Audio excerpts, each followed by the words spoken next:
Bonjour à tous, je suis ravie de vous retrouver pour ce numéro de rentrée, pour ce numéro du Nouvel Média qui, ça y est, a repris du service. Bonjour Michel Geoffroy. Bonjour Floriane. Vous êtes en ma compagnie aujourd'hui parce que Jean-Yves est encore en vacances et d'ailleurs la Encore semaine prochaine, encore, ouais. C'est scandaleux. Tout ça pour aller à la montagne, évidemment. On lui souhaite de très belles vacances encore. Il a encore quelques semaines devant lui avant de revenir à vous, chers téléspectateurs. Pour le programme de cette semaine, en tout cas, Michel Geoffroy, eh bien, on commencera avec une météo de l'info où vous allez nous parler un peu de météo, mais surtout nous dire que les médias se sont fourrés le doigt dans l'œil. Et puis, on s'intéressera également au climat dans le dossier du jour, mais l'image de cette semaine, elle sera consacrée à une tribune qui a eu lieu pendant les vacances. C'est la tribune « Nous ne sommes pas des faits divers » qui a été produite par le JDD. On en parlera plus en amont juste après. Immédiat, c'est parti. Cet été, les médias se sont mis le doigt dans l'œil tout le temps. La météo réelle, d'abord, n'a pas correspondu à l'alarmisme climatique officiel. La sécheresse, il a plu dans nombre de départements. Et selon les données européennes, la sécheresse était descendue début août à son plus bas niveau depuis 2022, en Europe et sur tout le littoral méditerranéen. De même pour les incendies, moins graves en étendue qu'en 2022. La canicule, le fameux dôme de chaleur, nouveau nom donné en cette fin de mois à l'anticyclone des Açores, oui, il a fait chaud certains jours, mais pas partout de la même façon, et rien qui ne justifie le catastrophisme officiel qui oublie opportunément les poussées de chaleur du passé, comme la canicule de 1911 par exemple. Mais il est vrai que l'alarmisme n'a pas pour objet d'écrire ou de prévoir le réel, mais de conditionner l'opinion pour justifier de constantes restrictions de liberté et de nouvelles taxations. Ne nous promettons pas déjà des hausses d'impôts au prétexte, je cite, d'investissement écologique, comme le titre le quotidien Le Monde du 22 août. Mais les médias ont aussi été démentis sur d'autres fronts que le climat. Démentis en Ukraine, puisque la contre-offensive tant vantée sur les plateaux télé n'a manifestement pas atteint ses objectifs. Même les médias anglo-saxons le reconnaissent, mais la nouvelle semble avoir beaucoup de mal à parvenir encore aux rédactions françaises qui continuent de nous parler d'une prochaine défaite russe. Démenti aussi par la poursuite de la violence en France, qui contredit les satisfecit donnés au gouvernement pour assurer la loi, l'ordre et la sécurité des Français. Assassinat d'Enzo, de Philippe, de Patrice, de Bernard ou de Marie-Astrid, attaque au couteau, fusillade, viol horrible de Cherbourg, refus d'obtempérer, agression de touristes, trafic de drogue. Les fameux bien connus des services de police, qui ne s'appellent ni Kevin ni Matteo, n'ont pas pris de vacances cet été. Et pas de chance pour la bien-pensance. C'est un rappeur, Booba, qui dit ce que les médias gauchistes ne veulent pas entendre, à savoir que l'État ne se fait pas respecter, car les peines de prison sont trop légères et surtout rarement appliquées. Alors cet été, une fois encore, la réalité a dépassé la fiction médiatique. L'image de la semaine, je vous le disais, c'est bien cette tribune du JDD « Nous ne sommes pas des faits divers ». C'était le premier numéro de Geoffroy Lejeune qui a repris la direction du JDD. Et en effet, parce que Michel, on a pu constater que cet été, les racailles n'ont pas pris de vacances. Ils ont continué à faire régner la violence. Il y a eu des faits divers atroces. On en parlait dans le dernier numéro d'Immédiat. C'était notamment l'affaire d'Enzo, ce jeune homme qui a été poignardé en pleine rue en journée. Mais il y a eu également cet été un viol particulièrement atroce à Cherbourg. On va en parler dans les pastilles de l'information juste après. Et évidemment, à chaque fois, c'était des personnes issues du Jeunistan. Ça également, on en parlait dans le dernier numéro. Alors, la tribune, la voici devant vous, chers téléspectateurs. Nous ne sommes pas des faits divers. Nos calvaires n'intéressent pas forcément grand monde. Nous sommes au mieux associés à des faits divers aussi vite oubliés qu'ils sont à peine traités. Une autre citation que l'on pourrait faire: « Combien de fois cette réinsertion de l'agresseur a-t-elle primé sur la vie de nos enfants ?» Une lettre qui a été signée par de nombreuses victimes ou parents de victimes. Évidemment, les parents d'Enzo Parisso, qui a été mortellement poignardé, ont signé. Mais il y a également de nombreux noms bien connus, qu'oubliés, bien sûr, des politiques. C'était une lettre adressée à Emmanuel Macron. Il ne s'est pas manifesté, il n'a pas répondu. C'était sans doute les vacances pour lui. Comme vous avez pu le voir sur la vignette, il était très occupé par une affaire de jet ski avec ses gardes du corps. En tout cas, cette lettre, eh bien, tout de suite, elle a provoqué une polémique. Et c'est une polémique qui a été lancée par le Dauphiné Libéré. Mais moi, je vous propose cet article de Libération qui résume un peu la situation. JDD, selon le Dauphiné Libéré, la lettre ouverte à Macron, co-signée par les familles des victimes, a été écrite par la rédaction. Là, on est dans un scoop journalistique. Bien souvent, les lettres sont écrites par des journalistes et signées par des signataires. C'est plutôt classique. Mais ce qui est intéressant dans cet article, c'est qu'ils ont interrogé les familles signataires, et notamment, par exemple, Patricia Pérez, la mère d'Adrien Pérez, qui avait été tuée après une rixe sur un parking de boîte de nuit. Eh bien, cette dame, elle dit « Nous sommes d'accord à 100% avec ce qui y est mentionné. Si cela avait été proposé par un autre journal, nous l'aurions tout autant signé. Nous sommes les grands oubliés de la justice. Je continuerai à prendre la parole, je continuerai à signer des textes pour porter la voix des victimes oubliées. En ce sens, je ne fais pas le jeu de l'extrême droite, je fais le jeu de la dénonciation des violences en France. » Et voilà le Libération qui met en intertitre « Nous ne voulons pas être récupérés politiquement », parce que bien sûr, ce sont les méchants du JDD. On a également Pierre-Marie Sève, qui est le directeur de l'Institut pour la justice, qui est très engagé auprès des victimes et pour une réforme de la justice, qui nous indique qu'il a, lui, eu une victime co-signataire de cette lettre du JDD au téléphone. Qu'en raccrochant avec elle, eh bien, il a produit ce tweet en disant que le Dauphiné Libéré venait d'appeler cette victime pour lui dire est-ce que c'est bien vous qui avez écrit la lettre au JDD? Est-ce que vous vous rendez compte? Donc lui, il dit « Serait-il possible pour une certaine presse de ravaler quelques heures son venin pour se concentrer sur le fond du sujet ?» Évidemment, il conclut en disant « Je tremble de rage en écrivant ce message. La vérité ne vous intéresse donc pas, le Dauphiné Libéré. J'ai honte pour vous d'en arriver à un tel niveau de bassesse. » Et Michel Geoffroy, j'ai une petite énigme à vous faire avant de vous céder la parole. Qui a dit « Regardez, la prison ne fait pas peur non plus, c'est tellement léger à certains niveaux. » Il s'agit d'un ponte, il est très connu. Est-ce que vous le savez? Alors, de qui s'agit-il? Ça ne serait pas un chanteur, un rappeur. Ça ne serait pas un rappeur? Ça ne serait pas Monsieur Booba, par hasard? Mais si, c'est Monsieur Booba, absolument. Monsieur Booba, d'ailleurs, qui a dit très spécifiquement que l'État était trop mou et qu'il regrettait que les jeunes n'aient pas peur de la police. C'est intéressant. Oui, oui. Écoutez, moi, je trouve que cette tribune est un événement important. Parce qu'elle s'attaque à une manipulation politico-médiatique consistant à classer des actes violents, criminels, dans la catégorie des faits divers. Un fait divers, qu'est-ce que c'est? C'est un fait marginal. Or, qu'est-ce que disent ces gens? Ils disent on n'est pas des faits divers, c'est-à-dire que ces faits sont signifiants. On ne peut pas les isoler les uns des autres comme font les médias, en cachant les noms, en changeant les prénoms, en faisant tout ce qu'on veut. Il y a une continuité dans tous ces faits. C'est ça que nous disent les signataires.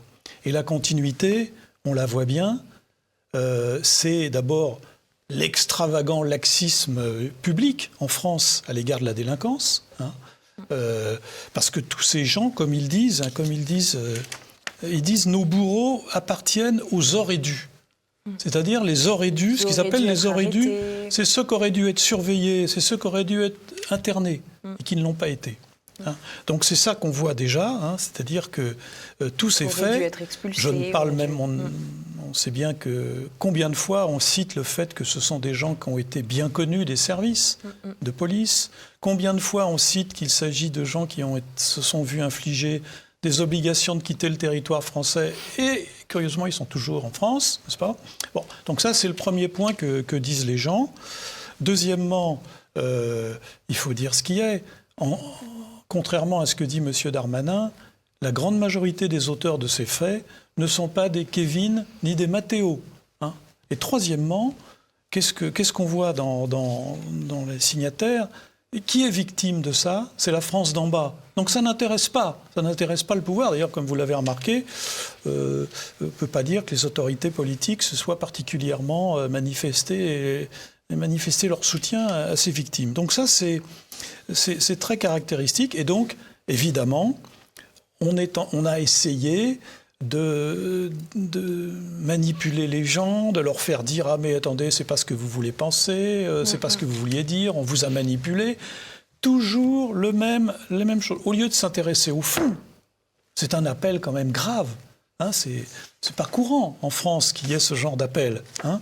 Bon, donc c'est quand même, ça dénote quand même une certaine gravité. Ça me fait penser un peu à la lettre ouverte des militaires des généraux au président de la République qui attirait l'attention sur un certain nombre de sujets et où on a déversé sur eux des tonneaux d'insultes pour essayer d'expliquer, pour essayer d'éviter de trancher le problème. Oui, il y a un problème. Alors effectivement, merci au rappeur Booba qui, lui, dit tout haut ce que beaucoup de gens pensent tout bas. Hein. Et il dit les peines en France, elles sont ridicules et en plus, elles ne sont pas appliquées. Il dit c'est pas le cas aux États-Unis, qu'il dit. Hein. Bon, donc, oui, voilà. Bon, donc, c'est un fait important. Et le sujet, c'est pas que ça soit dans le JDD. Ce qui compte, c'est le contenu de cet appel. Hein. Et bien entendu, nous essayons de noyer le poisson et de faire du journalisme circulaire.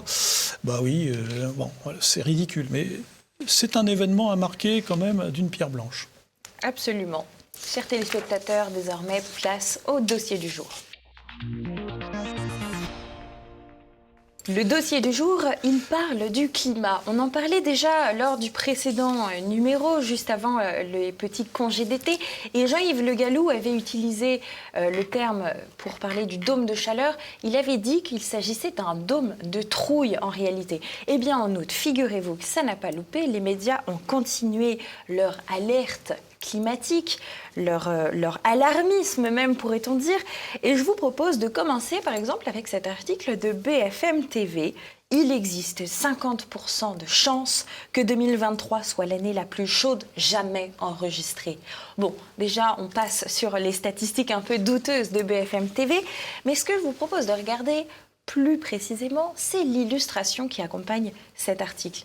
On voit une forêt qui commence à s'enflammer en bord, vraisemblablement en bordure d'autoroute, puisqu'il y a la rambarde d'accès. Elle brûle. Et quand on regarde le descriptif de la photo, de quoi s'agit-il? Un incendie en Algérie le 24 juillet 2023. En Algérie, on nous parle de la France, mais on illustre avec une illustration de l'Algérie. À noter que cette photo de forêt qui s'enflamme, qui est en feu, elle a servi aussi à BFM TV pour faire la carte météo des forêts.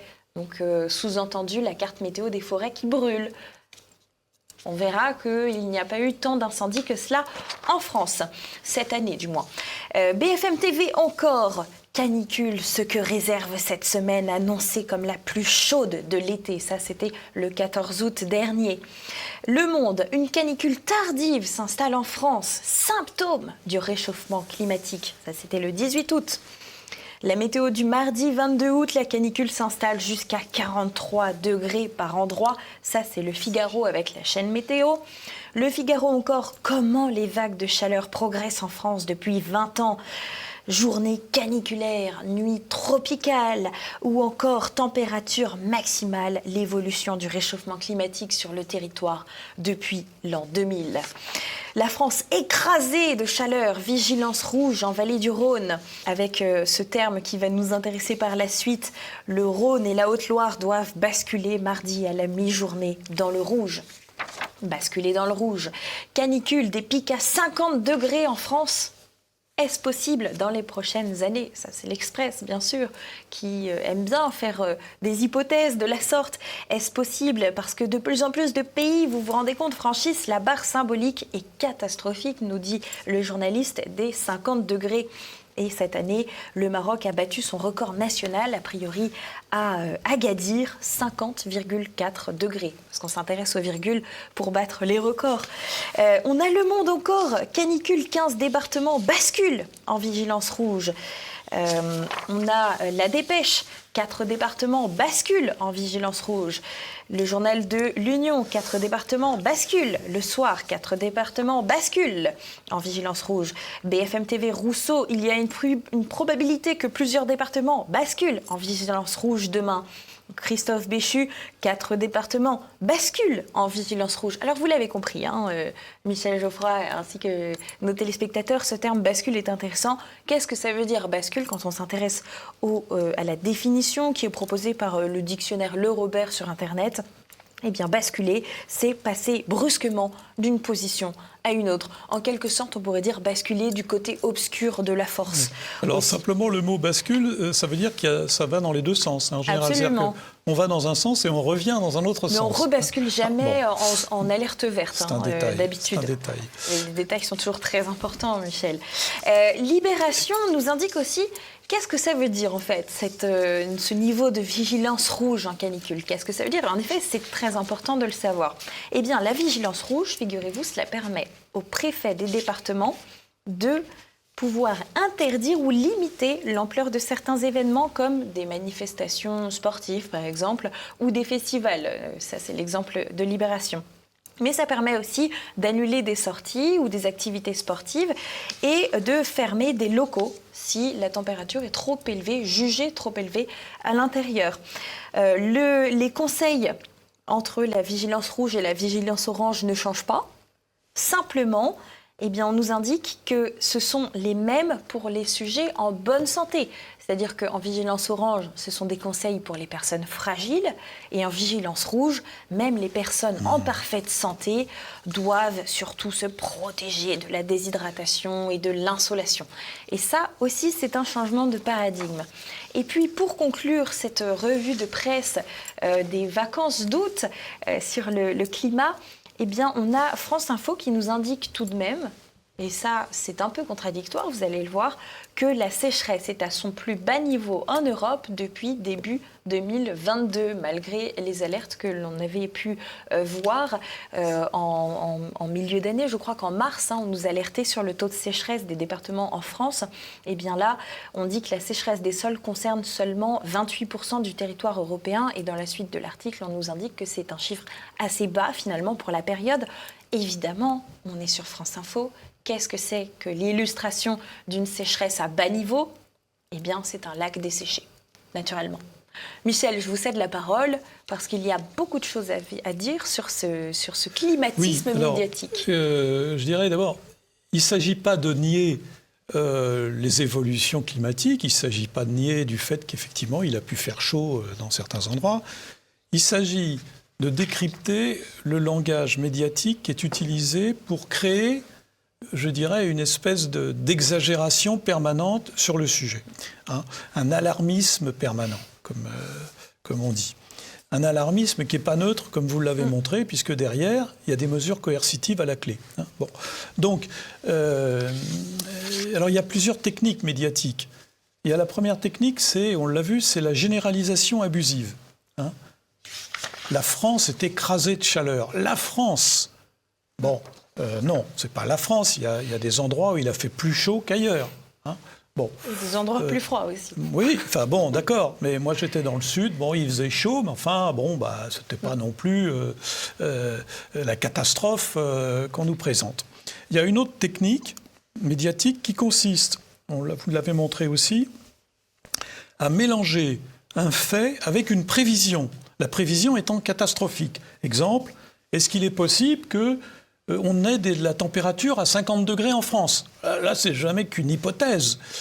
Mais donc, on mélange les deux. Grand classique, on mélange un fait réel avec des faits anticipés, bien entendu anticipés sur le fond dramatique.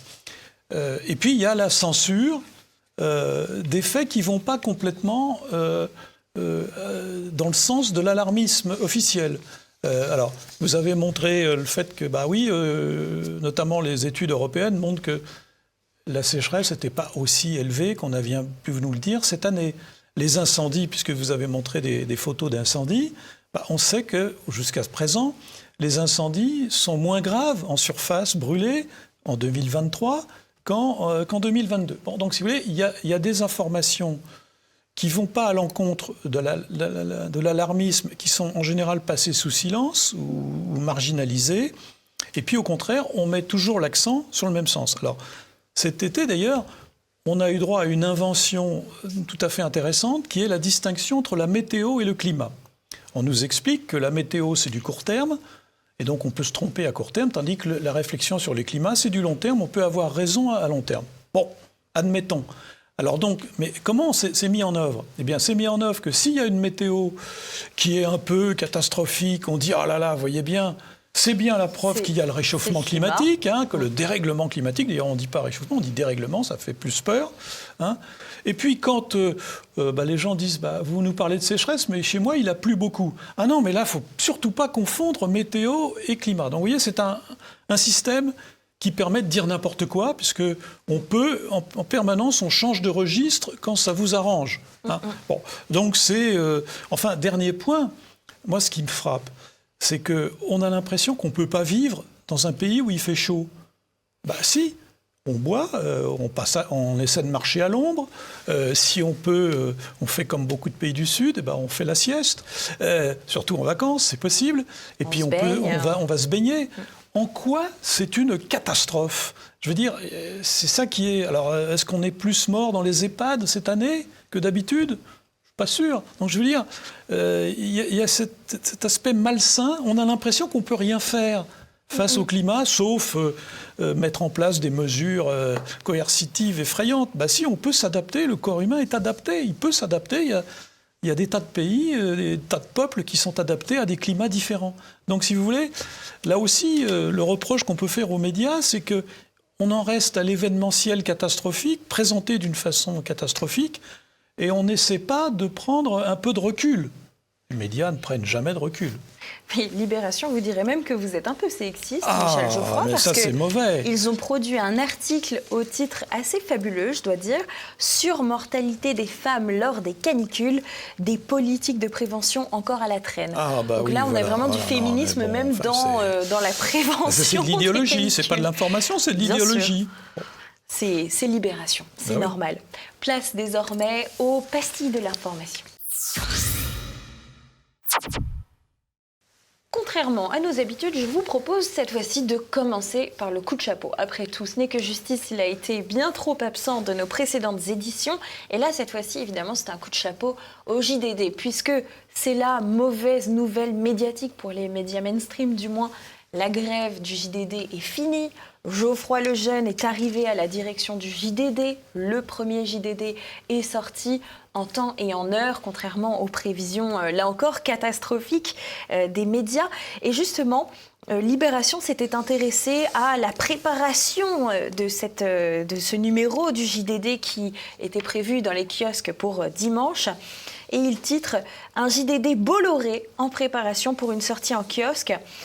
Voilà comment commence l'article, c'est assez fabuleux. Au 7e jour, aura-t-il son journal ? Catholique très pratiquant, Vincent Bolloré va-t-il ce dimanche 6 août, vous vous rendez compte, très pratiquant, à débarquer à sa messe hebdomadaire avec sous son bras le tout premier JDD de l'ère de son protégé Geoffroy Lejeune. Donc Libération écrit des articles très intéressants, effectivement. Et Libération va à la messe, alors donc c'est ça, le journaliste va à la messe. En tout cas, visiblement, il surveille que Vincent Bolloré y aille bien, parce qu'il est très pratiquant, mais il faudrait peut-être faire des articles s'il n'y était pas. Bon, CNews produit un article un peu plus sérieux après la sortie du JDD. Le JDD est de retour en kiosque, il est sorti le dimanche 6 août, avec le titre suivant « Nous ne sommes pas des faits divers ». C'est la fameuse lettre adressée au président de la République dont nous venions de parler parlé dans l'image de la semaine. Un numéro de 32 pages qui est donc un peu plus léger que les précédentes éditions et qui revenait effectivement sur cette affaire d'Enzo. Ce qui est intéressant de noter, c'est que dans les dernières semaines, on a un journal qui s'est lancé, c'est La Tribune. Ça va s'appeler d'ailleurs désormais La Tribune du dimanche. Et voici la revue de presse. Est-ce un concurrent sérieux pour le JDD ? Demande La Croix. France Info, la future Tribune du dimanche, pas plus concurrente du JDD que d'autres titres. Le Monde, La Tribune entreprend un tour de France des régions avant de lancer son journal du dimanche.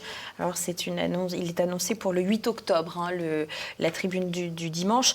Et on a donc Le Figaro, lui, qui titre de façon un peu plus claire La Tribune du dimanche, futur concurrent du JDD, paraîtra le 8 octobre.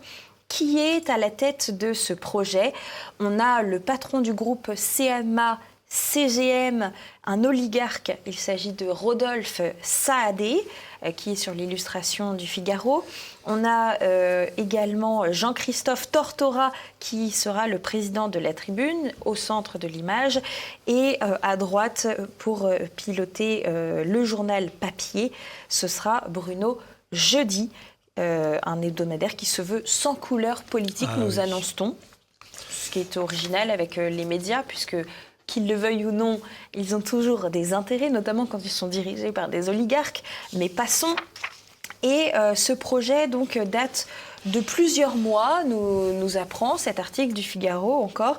Et puis vous allez nous donner quelques informations sur Rodolphe Saadé aussi, juste après. Michel Geoffroy, je n'en doute pas. Rodolphe Saadé qui est par ailleurs l'un des partenaires officiels en solutions logistiques de Paris 2024, des Jeux Olympiques, naturellement, qui reçoit très régulièrement des ministres de la Macronie, comme Rima Abdul Malak, entre autres, qui était venu échanger à Marseille, là où il officie, Rodolphe Saadé.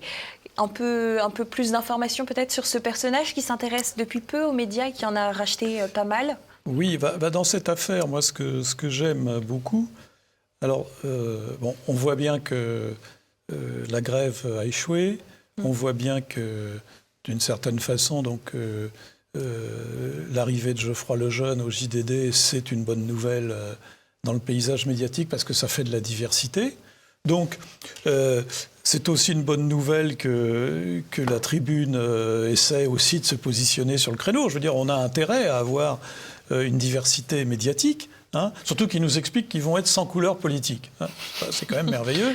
À suivre. Il faut traduire. Quand on dit « je suis apolitique », ça veut dire « je considère que ce que je dis, c'est la norme ». Donc mon idéologie, c'est la norme, donc je ne fais pas de politique. Bon. Mais les oligarques ne font pas de politique, jamais, Michel Geoffroy, ils n'ont que des intérêts. Bon, alors, ce qui est intéressant dans cette affaire, c'est qu'on voit bien qu'il y a les bons et les mauvais oligarques. Le mauvais oligarque, évidemment, c'est Bolloré. C'est Bolloré, ça c'est le méchant. Mais alors, M. Saadé, c'est le bon. Et pourtant, c'est un oligarque. Alors d'abord, il est très riche. Peut-être qu'il ne va pas à la messe. C'est ça, je ne sais pas.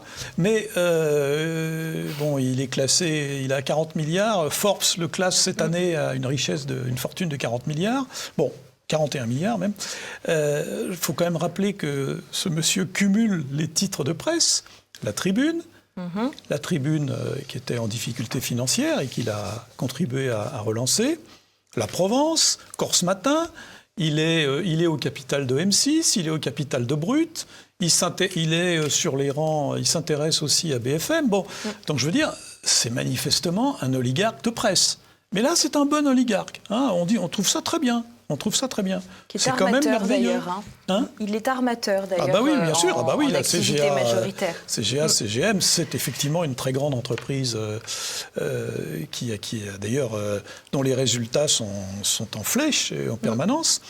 Donc, mais c'est normal, il est riche. Donc effectivement, il intéresse les politiques et c'est évident. Mais encore une fois, vous voyez bien le deux poids deux mesures. Alors on dit c'est pas bien d'être dirigé par un oligarque. Ah bon, mais alors quand c'est Monsieur Saadé, ça va être bien. Bon. Alors est-ce que maintenant on peut dire que la ligne de la Provence est apolitique ? Je ne suis pas très sûr. Est-ce que Brut, M6, c'est apolitique ? Bon, c'est variable. Mais on voit bien les médias présentent ça comme un fait acquis. On dit futur, ce que vous disiez tout à l'heure sur la tribune dimanche, futur concurrent. Bon, ça reste à montrer, quoi. Ça reste à démontrer. Donc, moi, je dirais, il faut se féliciter de la multiplication des titres de presse, parce que ça va quand même à l'encontre d'une tendance lourde. Il faut voir ce que fera la Tribune. La Tribune est devenue un journal numérique. Bon, donc c'est un public quand même un peu spécifique. Le public du dimanche est un public beaucoup plus populaire. Je ne sais pas ce que peut donner l'articulation entre les deux. On verra que le meilleur gagne. Bien sûr. Pour l'instant, de toute façon, c'est l'équipe qui est en pole position. Il faut rappeler cela. D'un champ naîtront 1000 fleurs, on l'a compris. Place à la bascule suivante. Revenons maintenant sur l'affaire de viol atroce à Cherbourg, qui a donné lieu à une grande diversion médiatique. Les faits ont lieu vendredi 4 août. Une femme de 29 ans est victime d'un viol barbare qui se termine avec un manche à balai. On nous indique donc le 11 août, par France 3 Région, qu'une femme est entre la vie et la mort après un viol et qu'un suspect a été interpellé. Libération, le 13 août, produit un article qui va être mis à jour le 15 août avec les antécédents judiciaires du suspect. Cela leur évite de faire un deuxième article, naturellement. On nous indique dans cet article de Libération que le personnel hospitalier était sous le choc. Parce que plusieurs heures de chirurgie ont été nécessaires pour la victime qui a été perforée au niveau du côlon, de l'intestin grêle, du péritoine, du diaphragme également, avec des fractures sur les côtes, et que la brutalité des blessures ont énormément choqué certains membres de l'équipe soignante qui, nous rapporte Libération, a fondu en larmes. BFM TV nous indique même qu'une cellule psychologique a été ouverte pour les soignants en état de choc. On n'a toujours pas beaucoup plus d'informations concernant la victime, mais passons. Donc ça, c'est le 13 août. Et le 22, eh bien, on a enfin un peu plus d'informations sur le profil du suspect qui s'appelle Oumar, qui a 18 ans. Et qui a commis ce viol avec acte de barbarie. On nous indique donc que ça, c'était déjà connu, qu'il avait déjà une précédente affaire d'agression sexuelle sur sa petite sœur âgée de 4 ans. Ça, c'était sympathique. Mais Oumar, en fait, connaît déjà très bien la justice puisqu'il a déjà été condamné 5 fois par des tribunaux. Pour enfants, il frappait sa mère également. Les langues se sont un peu déliées dans le quartier suite à son interpellation. Donc c'était des faits qui ont eu lieu à Cherbourg, je le rappelle. Et ce qui va nous intéresser aussi dans les réactions médiatiques, ça va être aussi les réactions politiques. On a Olivier Faure qui a tweeté qu'un criminel doit être condamné pour ses crimes, qu'il s'appelle Oumar, Francis, Michel, Émile, Guy ou Patrice, et que la barbarie, la perversion, le vice n'ont ni couleur de peau ni nationalité. Se servir d'un acte odieux pour sous-entendre que les immigrés sont des violeurs et racistes. Merci Olivier Faure d'avoir une pensée pour la victime. Sandrine Rousseau également aura produit quelques tweets dont celui-ci rappelle: impossible de réagir à toutes les violences masculines, il y en a trop. Un viol toutes les 7 minutes, un féminicide tous les 3 jours, 3 enfants incestés par classe, 100 milliards par an pour la masculinité toxique. Et les auteurs ont toutes les couleurs de peau. Ben oui, parce que vous savez, avec Sandrine, les violeurs ont le droit d'avoir un sexe, mais certainement pas une ethnie. Voilà, pour les réactions médiatiques et politiques, il y a des choses à ajouter et à commenter, Michel. Oui, le titre est bien trouvé, c'est une diversion. Enfin, c'est de la diversion. Écoutez, moi, quand je lis que les médias nous expliquent que les personnels hospitaliers ont pleuré, qu'on a dû mettre une cellule de soutien psychologique à leur intention, désolé, de qui on se moque? Les vrais qui doivent pleurer, c'est la victime et ses proches et ses parents. Proches, naturellement. Personnel de santé, c'est vraiment pas le sujet. Donc on se moque du monde. On se moque du monde et On essaie de noyer le poisson, n'est-ce pas? On va s'occuper, les victimes, les personnels hospitaliers sont victimes, n'est-ce pas? Ils ont pleuré, les pauvres. Bon, enfin, pleurer, c'est moins grave que d'être violé. Bon, quand même, bon. Surtout avec violence. Bon. Deuxièmement, on voit bien... alors, pauvre Sandrine Rousseau, elle est quand même obligée de dire qu'il y a beaucoup de viols, etc. Mais alors, on essaie de nous emmener dans des directions qui n'ont qu'un lointain rapport. On a inventé ce concept de masculinité toxique pour éviter de se poser d'autres questions. Hein. Bon, le pompon elle avait soutenu cette femme parce que... Oui, alors, mais elle, au moins, elle a quand même dit quelque chose en faveur de la victime. Absolument. Hein. Bon, pas le cas de M. Faure. Bon. Ce qui est frappant aussi dans cette affaire, c'est le silence assourdissant des pouvoirs publics. Hein. Monsieur Hollande, il était allé au chevet de Monsieur Théo, qui prétendait avoir été sodomisé par les policiers avec une matraque. Il était allé au chevet. Hein. C'était en 2017. Là, personne ne se déplace, bien sûr. C'est pas grave du tout, ça n'intéresse manifestement personne. Hein. Donc, cette affaire, elle dramatique, horrible, elle est quand même un écho à la tribune dont on a parlé tout à l'heure. Hein. Encore un fait divers. C'est un fait divers. Pour les médias, c'est un fait divers. Hein, c'est un fait divers. Et je dirais que d'une certaine façon, l'auteur présumé de ces faits, le suspect, comme on dit, hein, il rentre bien. Les faits depuis, Il rentre bien dans la catégorie des auraient dû, comme disent les signataires. Hein. On peut quand même se poser des questions. Hein. Il était connu par la justice, connu dans son immeuble aussi. Il déféquait et urinait dans les cages et les parties communes, dans les cages d'escalier. Non, mais ça doit être ça, la masculinité toxique, hein, je crois. Voilà. Bon, donc c'est vraiment typique, encore une fois, on essaie de noyer le poisson. La réalité, moi je dirais, la réalité est en train d'exploser à la figure de tous ces gens. Alors ils essaient par tous les moyens, soit la censure pure et simple, soit des explications alambiquées qui ne correspondent à rien. Ils essaient de cacher la réalité, mais la réalité, elle est en train, on l'a déjà eu l'occasion de le dire dans cette émission, la réalité, elle est en train d'exploser à la figure de tous ces menteurs. Absolument. Et de nombreux journaux, il faut le souligner, continuent de ne pas afficher le nom du suspect, Oumar, on le rappelle, ou même sa photo. Ils se contentent, vous savez, de photos banalisées de policiers. Pas d'amalgame. Il ne faudrait surtout pas montrer la tête de ce brave jeune homme de 18 ans. Place maintenant au retour du Covid. Et oui, parce qu'on pensait en être débarrassé, mais les médias cet été nous ont agité un nouveau variant sous le nez. On commence avec le Parisien. Retour du Covid, tests, symptômes, arrêt maladie, les questions que l'on se pose.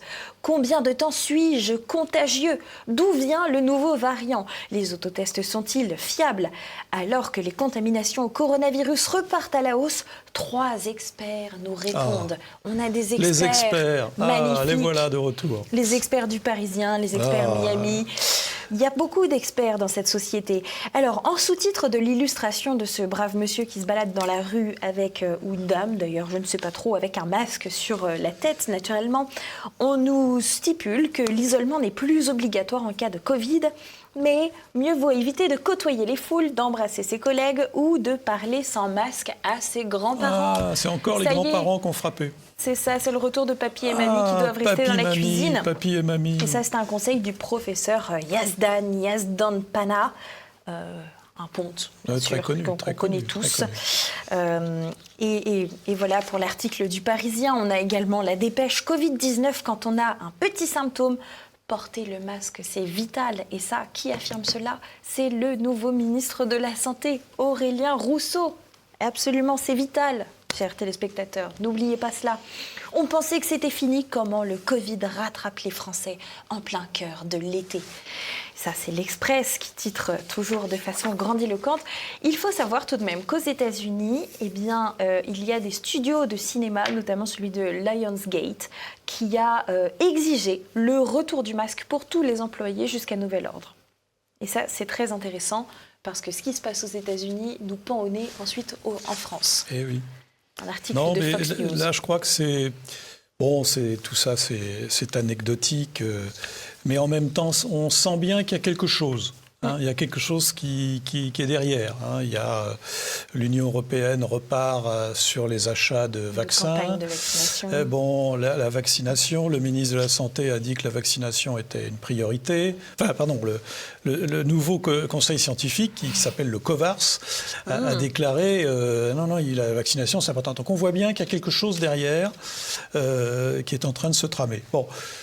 C'est jamais que le dôme de trouille de Jean-Yves Le Gallou qui continue. Alors il se trouve que le dôme de trouille climatique, ça n'a pas trop marché cet été, ça fait rien, on va sortir le Covid. Dôme de trouille Covid. Et puis alors là nous sommes en plein, je dirais, Dr Knock.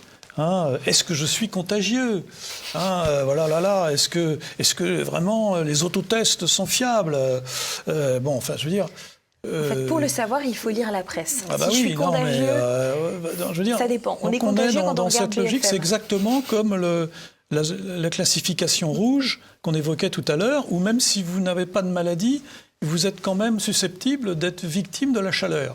Donc là, nous sommes dans même si vous n'êtes pas malade, vous l'êtes peut-être. Ça, c'était le fond de la propagande sur le Covid. À mon avis, c'est à suivre. La machine à trouille fonctionne. Il y a d'autres sujets de trouille. Il y a par exemple la crise financière, que régulièrement on nous ressort. Donc on va voir, à suivre. Mais il n'y a peut-être pas de fumée sans feu. On a un super bobard cette fois-ci. Au niveau des chiffres, vous vous souvenez, lors des émeutes, on nous avançait entre 7 000 et 10 000 émeutiers sur les 5 jours d'émeutes qui avaient eu lieu début juillet. Eh bien, figurez-vous qu'il y a eu un entretien de Pierre Brochand. Pierre Brochand vous en a déjà parlé dans Immédiat. Il s'agit de l'ancien patron de la DGSE. Donc, un ponte, on peut le dire, qui a été interrogé dans un entretien exclusif du Figaro par Eugénie Bastier. Et lui, il dit qu'après les émeutes, le pronostic vital du pays est engagé. Et il dit que si nous en sommes là, c'est à cause d'une immigration de peuplement massive. Et ce qui va nous intéresser plus particulièrement dans cet entretien, ce sont les chiffres que lui avance. Il avance entre 100 000 et 200 000 émeutiers en appliquant, et lui-même le dit, un ratio optimiste de 1% par rapport aux effectifs qui ont été appréhendés chaque nuit, qui ont été arrêtés. On rappelle que les arrestations qui avaient eu lieu, il y a eu 3486 interpellations lors de cette semaine de violence urbaine particulière. Toujours est-il que si l'on revient sur un article de Ouest France qui date donc du 5 juillet dernier, c'était une interview de Gérald Darmanin qui, selon Ouest France, fait parler la vérité des chiffres lorsqu'il a été auditionné par le Sénat. Eh bien, Gérald Darmanin nous dit que, alors il était tout content, il dit c'est bien, le calme est revenu partout sur le territoire national sans avoir eu besoin de recourir à l'état d'urgence comme en 2005. Ce qui est original, c'est qu'on est au 5 juillet et qu'on se souvient que le 14 juillet, ça s'est quand même mal passé. Il oublie de dire que les dispositions de l'état d'urgence sont rentrées dans le droit commun depuis. Absolument, depuis... On n'a pas besoin de basculer puisqu'on est déjà dedans. Pour les services de Gérald Darmanin, il y avait entre 8 000 et 12 000 personnes qui ont participé aux émeutes des derniers jours. Alors lui, il dit peut-être un peu plus, peut-être un peu moins, mais parce que c'était des groupes qui étaient très mobiles, souvent cagoulés, donc on a du mal à les compter. C'est comme les manifestants, quand c'est une manifestation qui ne plaît pas au système. Et toutefois, il dit qu'on ne peut pas considérer qu'il y avait des centaines de milliers de personnes qui étaient dans les quartiers qui se sont rebellées contre la République. On ne peut pas le considérer. C'est la parole de Gérald Darmanin. Ouais. Alors, revenons quand même sur ce chiffre de 3486 interpellations. On en avait déjà parlé dans Immédiat, mais on doute quand même très fortement que la police ait réussi à interpeller la moitié des casseurs lors de cette semaine d'émeutes. Et puis, je pense qu'il y a d'autres points sur lesquels vous allez nous éclairer, Michel Geoffroy. Non, mais cette affaire, on aurait pu la mettre dans la rubrique coup de chapeau à Immédiat, puisque d'une certaine façon, Monsieur Brochand reprend l'analyse qui avait été faite ici même, montrant l'incohérence des chiffres entre l'importance des dégâts, des interpellations. Alors, sauf à considérer que que les émeutiers ont une capacité de se traverser la France à toute vitesse pour aller dans différents endroits. Alors c'est vrai qu'un certain nombre d'entre eux ont découpé Mercedes et des Porsche Cayenne, mais quand même, avec ou sans permis. Il y avait quand même une grosse incohérence des chiffres, et donc là, ça se confirme. Alors, ce qui est frappant en plus, c'est que là, il s'attaque. Il n'y a pas que les chiffres dans le propos de M. Brochant. Il s'attaque aussi à un autre angle de présentation qui avait été fait par M. Darmanin et les médias, à savoir qu'il n'y avait aucun rapport entre immigration et émeute. Et c'est effectivement, M. Darmanin, lui, n'avait vu que des Kevin et des Matteo arrêtés. Très bien. Bon, lui, il dit le contraire. Il dit le contraire. Donc, il s'attaque à une des vaches sacrées du système, qui est de dire non, surtout pas d'amalgame, l'immigration, c'est très bien, il n'y a jamais de problème avec l'immigration. Bon. Alors, quand on regarde quand même les chiffres, je rappelle que le ministre a été auditionné par le Parlement, par le Sénat. Il a donné ses chiffres. Il a donné ses chiffres. Alors, j'ai peut-être été distrait. Je n'ai pas entendu dire que les sénateurs s'étaient étonnés des chiffres. Les parlementaires ne se sont pas étonnés. Alors que, toute personne qui a un minimum de bon sens, quand même, dit c'est bizarre vos chiffres. Quoi. Donc, ça en dit long, quand même, sur le contre-pouvoir parlementaire en France et la qualité des travaux parlementaires. Je veux dire, parce que si on était méchant, on dirait mais donc vous avez menti à la représentation nationale. Vous savez, on serait dans d'autres pays.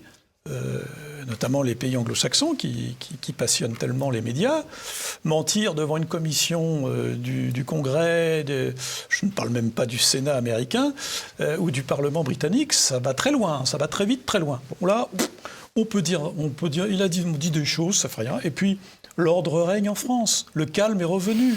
Il trouve le moyen de dire ça. Alors que, comme le dit Madame Rousseau, il y a des viols tous les jours, des attaques au couteau, etc. Bon, on est vraiment dans une... Là aussi, la réalité idyllique du monde médiatique se heurte à la réalité. Les gens, il y a quand même des gens qui réfléchissent, qui disent non, vous n'avez pas dit. Alors, peut-être que M. Darmanin va encore concourir cette année pour un Gérald d'Or sur d'autres sujets. Sans doute, il a produit des belles nouveautés, en tout cas. Ça, c'est une certitude. On vient d'évoquer les médias et parfois leurs indications ou alors leur pouvoir sur les faits. Eh bien, moi, je vais vous parler pour cette dernière pastille de l'information de Donald Trump. Donald Trump qui s'est lui-même exclu du premier débat républicain qui avait lieu notamment sur Fox News hier soir, donc mercredi 23 août. Il était donc devant 4000 personnes dans le Wisconsin. Donald Trump n'était pas dans ce débat des républicains. Il a annoncé sur Truth Social, son réseau social à lui, qu'il allait être en interview avec Tucker Carlson sur le même créneau horaire. Le débat commençait à 21h et lui, il donnait une interview à Tucker Carlson à 21h le 23, le même soir. Cette interview, tenez-vous bien, a été regardée sur Twitter, sur X désormais, faut-il dire, par 133 millions de personnes. Un entretien de 45 minutes qui représente donc une belle quantité de personnes face aux 4000 personnes publiques présentes dans le Wisconsin pour le débat républicain. Un débat républicain d'ailleurs dans lequel Donald Trump était là encore au centre de l'attention puisque on a questionné les candidats républicains sur son absence, naturellement, mais aussi sur sa présence aux élections si jamais il était inculpé. Et d'ailleurs, Donald Trump a une grosse actualité médiatique en ce moment, après ces affaires qui ne cessent pas, puisqu'il en est à la quatrième interpellation, inculpation d'ailleurs. C'est mieux que Fillon. C'est mieux que Fillon. Et là, en ce moment, c'est en Géorgie qu'il est en difficulté, une affaire à suivre sur Immédiat, naturellement. On a Le Point qui nous dit que le premier débat de la primaire républicaine a été snobé par Trump. Mais ce qui va nous intéresser plus particulièrement, c'est cet article du Parisien du 22 août dernier, présidentiel 2024 aux États-Unis, qui arrêtera Donald Trump. Et puis, juste pour rire, j'avais envie de vous parler de cet article de Paris Match, parce que la presse fait beaucoup les choux gras de toutes les affaires autour de Donald Trump, qui va être inculpé donc en Géorgie et qui devra se rendre au tribunal et être pesé, mesuré et photographié par les policiers pour faire la photographie d'identité judiciaire. Paris Match nous parle des paris qui ont lieu sur le poids de l'ancien président. Et donc, en ce moment, chez les bookmakers, chez les parieurs aux États-Unis, on se demande s'il fait 125 kilos. C'est le poids physique ou c'est le poids politique? Eh bien, visiblement, le poids politique est plus important que le poids physique. Donc, Michel Geoffroy, je vous laisse conclure sur cette pastille sur Donald Trump. C'est une affaire à suivre, comme on dit. Bon, ce qui est intéressant, je dirais, à suivre au plan médiatique, c'est la volonté d'utiliser les réseaux sociaux pour contourner des mécanismes institutionnels et puis les médias, qui de toute façon lui sont totalement hostiles. Donc ça c'est intéressant. C'est une double revanche d'ailleurs, une revanche de Donald Trump sur les médias américains, mais aussi une revanche de Tucker Carlson sur Fox News. Oui. Donc c'est pas inintéressant à suivre pour l'avenir, car à l'évidence, la technologie permet des choses et permet, contrairement à ce qu'on peut penser, permet aujourd'hui largement de passer au travers de la censure. C'est d'ailleurs pour ça que, je pense qu'on aura l'occasion de revenir dessus, des tas de gens aimeraient bien verrouiller complètement tous les réseaux sociaux. Ça, c'est un premier point. Alors moi, ce que je trouve évidemment désopilant ou affligeant, c'est le titre du Parisien. Qui arrêtera Donald Trump ? Non, mais attendez, c'est ça le sujet. Il faut arrêter. Le Parisien nous explique qu'il faut arrêter Donald Trump. Le monsieur qui déclare que s'il est élu, il arrêtera la guerre en Ukraine. Donc, ça, si je comprends bien, le Parisien dit qu'il faut arrêter ceux qui veulent faire arrêter la guerre. Bon. J'aurais tendance à dire, mais de quoi je me mêle ? De quoi je me mêle ? Il n'y a pas d'autre sujet qui devrait intéresser le Parisien ? Plutôt que de nous expliquer qui va arrêter Donald Trump. On voit dans quel camp ils sont, ces gens.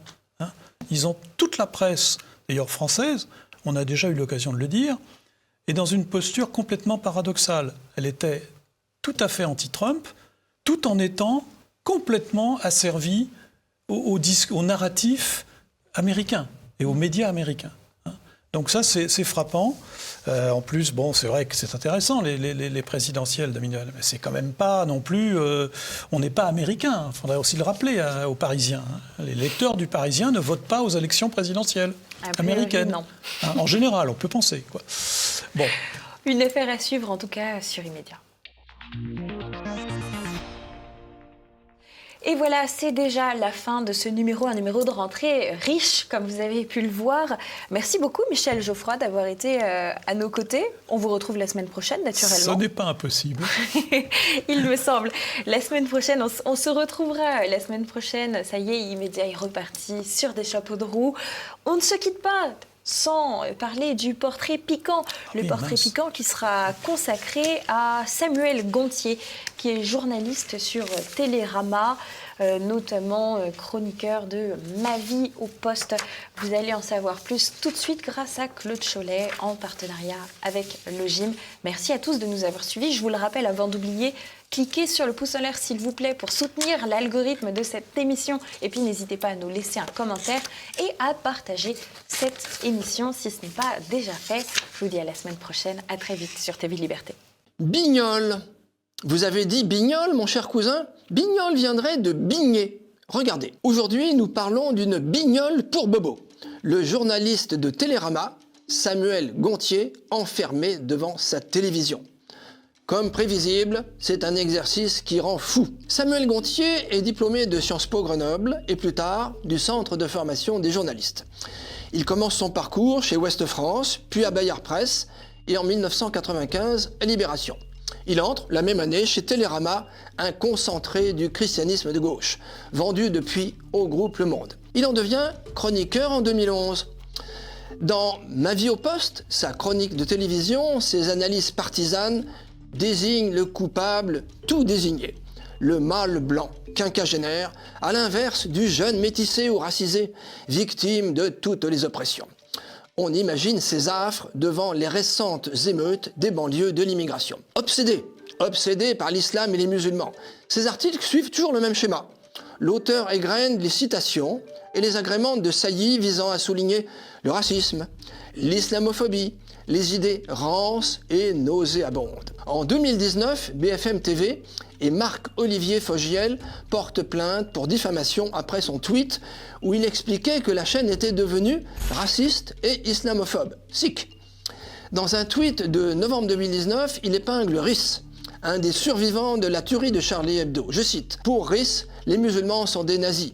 Ceux qui les défendent, des collabos. Charlie Hebdo, nouvelle filiale de Valeurs Actuelles, Re-Sick. » Il publie en 2016 Ma vie au poste. 8 ans d'enquête sur la télé du quotidien. 8 ans. 8 ans devant la télévision. On comprend mieux qu'il délire. Le compte-rendu de son intervention au master journalisme de Metz en donne un résumé éclairant. La télévision se répète, approfondit peu, surreprésente les idées de droite et d'extrême droite sous couvert de débat, laissant trop souvent la place au racisme et au sexisme.